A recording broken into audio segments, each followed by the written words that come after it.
그 하나됨, 진실한 의도, 마음의 확고한 마음은 환난 중에 요구되는 또 다른 의무를 구성합니다. 흔들리는 자는 바다 물결과 같아서 바람에 밀려 요동합니다.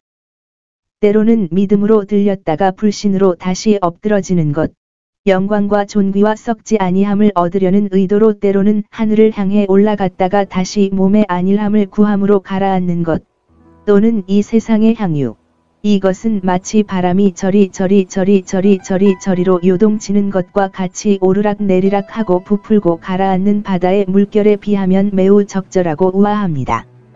영적이고 영원한 관심사에 대해 단 하나의 확고한 관심을 갖고 하나님을 위한 목적을 굳건히 지키는 마음은 고난을 통해 지혜롭게 될 것이며, 계속해서 열렬한 헌신을 할 것이며, 모든 시련과 반대보다 우월하실 것입니다.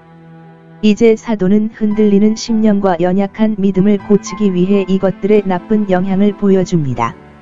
주님, 그렇게 불신하고 변덕스럽고 불안한 사람은 마땅히 해야 할 하나님의 은혜를 귀하게 여기지 않을 것이므로 받을 것이라고 기대할 수도 없습니다.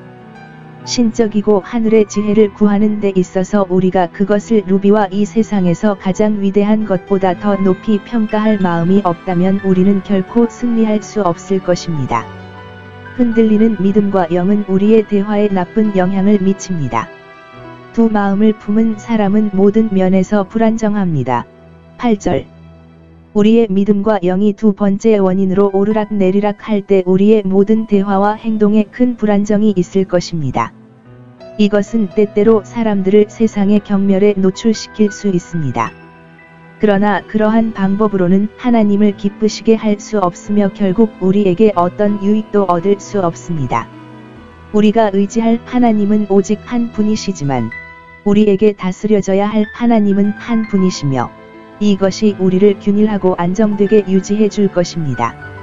물처럼 불안정한 자는 뛰어나지 못하다. 이에 진보와 비천에 있어서 그리스도인의 거룩하고 겸손한 기질이 묘사되어 있습니다. 가난한 자나 부자나 둘 다 그들의 기쁨과 위로를 쌓을 근거가 무엇인지에 대해 지시를 받습니다. 여기에서 우리는 다음을 관찰할 수 있습니다. 신분이 낮은 자를 형제로 여겨야 합니다. 신분이 낮은 형제 등으로 하십시오. 가난은 그리스도인들 사이의 관계를 파괴하지 않습니다. 선한 그리스도인은 세상에서 부자일 수 있습니다.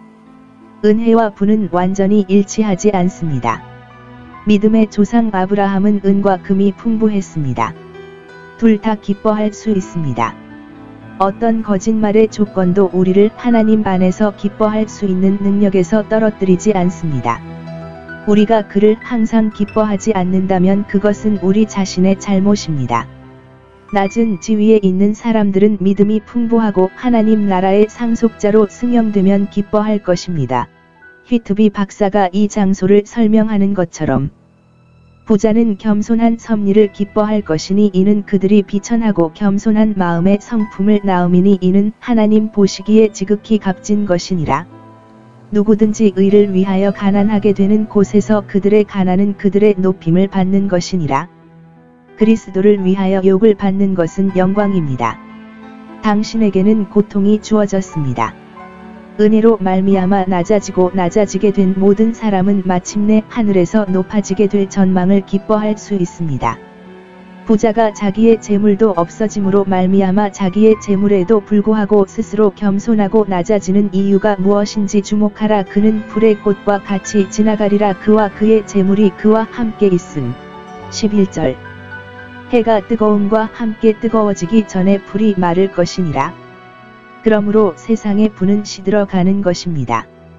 분은 너무 불확실하고 우리 마음에 크거나 정당한 변화를 주기에는 너무 하찮은 것들입니다. 뜨거운 태양이 내리기 전에 꽃이 시드는 것처럼 부자도 그의 길에서 시들 것입니다. 이 세상을 위한 그의 계획, 권고, 경영을 그의 길이라고 합니다. 이것들 속에서 그는 사라질 것이다. 이러므로 부유한 자는 기뻐할지니 자기를 부하게 하시는 하나님의 섭리를 기뻐하지 아니하고 그를 겸손하게 하시고 지키게 하시는 하나님의 은혜 안에서와 같이 하라. 그리고 그러한 시련과 연습에서 그로 하여금 이 소멸하는 즐거움이 아니라 하나님 안에서 그리고 하나님으로부터 자신의 행복을 구하도록 가르치는 것입니다. 이 세상을 위한 그의 계획, 권고, 경영을 그의 길이라고 합니다. 이것들 속에서 그는 사라질 것이다.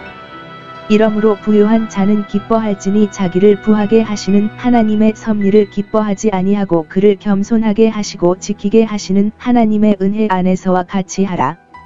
그리고 이러한 시련과 연습에서 그로 하여금 이 소멸하는 즐거움이 아니라 하나님 안에서 그리고 하나님으로부터 자신의 행복을 구하도록 가르치는 것입니다. 이 세상을 위한 그의 계획, 권고, 경영을 그의 길이라고 합니다. 이것들 속에서 그는 사라질 것이다. 이러므로 부요한 자는 기뻐할지니 자기를 부하게 하시는 하나님의 섭리를 기뻐하지 아니하고 그를 겸손하게 하시고 지키게 하시는 하나님의 은혜 안에서와 같이 하라. 그리고 이러한 시련과 연습에서 그로 하여금 이 소멸하는 즐거움이 아니라 하나님 안에서 그리고 하나님으로부터 자신의 행복을 구하도록 가르치는 것입니다. 시험을 견디는 자는 복이 있나니 시험을 견디는 자는 복이 있도다. 인내와 불변으로 자신의 의무를 수행하는 과정에서 모든 어려움을 겪습니다. 고난은 우리 자신의 잘못이 아니라면 우리를 비참하게 만들 수 없습니다. 그들에게서 축복이 생길 수 있고 우리도 그들 안에서 축복을 받을 수 있습니다. 그들은 선한 사람의 행복을 앗아가는 것과는 거리가 멀기 때문에 실제로 그것을 증가시킵니다. 고난과 시험은 영원한 축복의 길입니다. 그가 시험을 받을 때 그는 생명의 면류관, 그들의 탁월함을 불로 시험하여 그의 성실함이 나타날 때에 그리고 모든 것이 위대한 재판관의 승인을 받았습니다.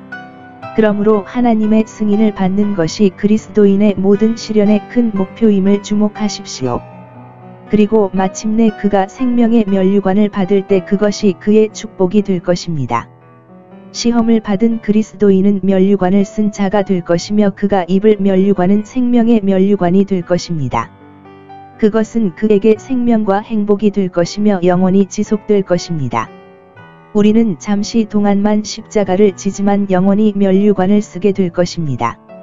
생명의 면류관과 관련된 이 축복은 고난받는 의인에게 약속된 것입니다. 그러므로 이것이 우리가 가장 확실하게 의지할 수 있는 것입니다. 왜냐하면 하늘과 땅이 없어질 때에도 이 하나님의 말씀은 반드시 성취될 것이기 때문입니다. 그러나 미래의 보상은 빚이 아니라 은혜로운 약속으로 온다는 사실을 명심합시다. 우리의 지속적인 유혹은 하나님과 우리 주 예수 그리스도에 대한 사랑의 원리에서 비롯되어야 합니다. 그렇지 않으면 우리는 이 약속에 관심이 없습니다. 주님은 자신을 사랑하는 사람들에게 약속하셨습니다.